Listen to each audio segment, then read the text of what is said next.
This is a quick review of the Hoover Air Purifier 600. As you can see, I have the device on right now by the blue lights on the top.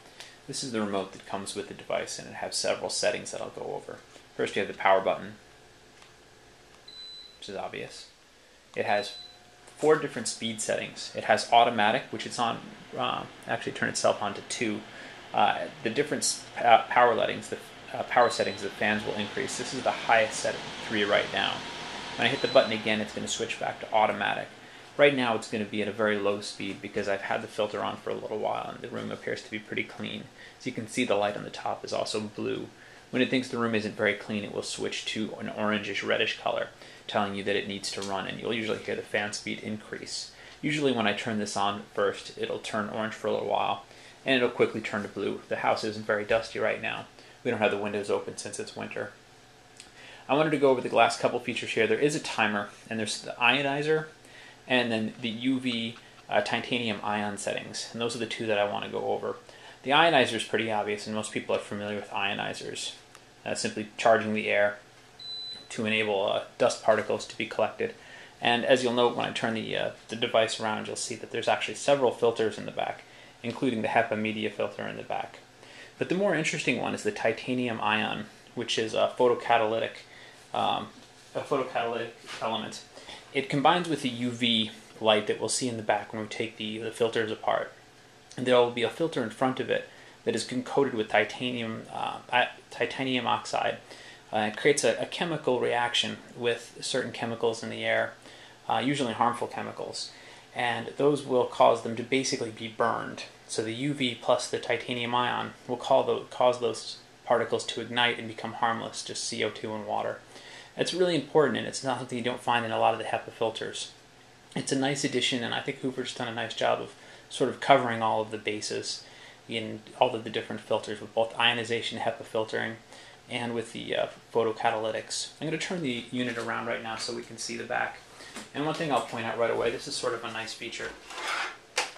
After I turn it around, you'll see that there's a simple switch in the back here, and as soon as I push this down and open this up, the unit does turn off. That's a nice safety feature just in case a kid was to open this up, because there is a UV bulb inside and that could be hot. Okay, I'm going to remove a couple things now. I'm not going to touch the UV bulb. As I said, it could be warm right now. First thing I'm going to take out here, as you can see, there's a washable foam filter over the top of the HEPA filter. And the HEPA filter is replaceable, but you can clean out the screen many times before you'd have to clean out the HEPA filter. Right below that, you may not be able to see from this angle, you can see the titanium ion filter. I'll pull that out right now as well. It's a little tricky. I'm just going to pull the bottom up so you can see it, and that you can see the UV underneath. It is taped to the top. So you can see the titanium ion there, and you can see the UV bulb underneath. All of that is replaceable. The UV bulb can be taken out and replaced, although it does warn you to be careful disposing it because there is mercury in it, so that's one thing to note. Not the best thing in the world, but that is what it is with those type of bulbs. Anyway, that's all the features I wanted to show you. Like I said, it's a very nice combination of filtering. It isn't a very large room filter. I'd say you can move it from room to room, which is what we do. We don't keep it in the bedroom, at night especially. Let me put the filters back together right now.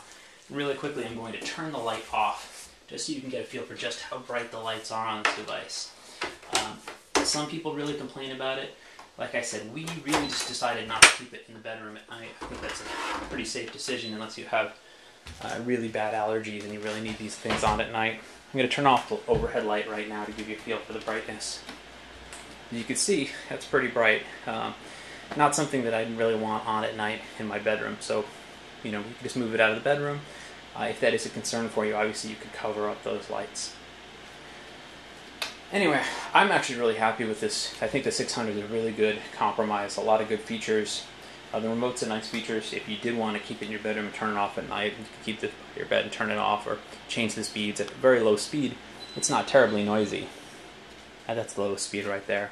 And so at least the sound wouldn't bother you too much. It has a timer, so you could also use that to turn it off at some point.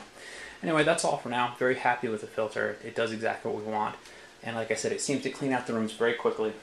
If I turn it on, it'll turn red for a little while and then turn blue within about 5 minutes. If you do live in a very dusty area or you have a lot of problems with mold in your house, you may see it turn on more. But it's worked out great for us, and we're really happy with it. That's all for now. Thank you.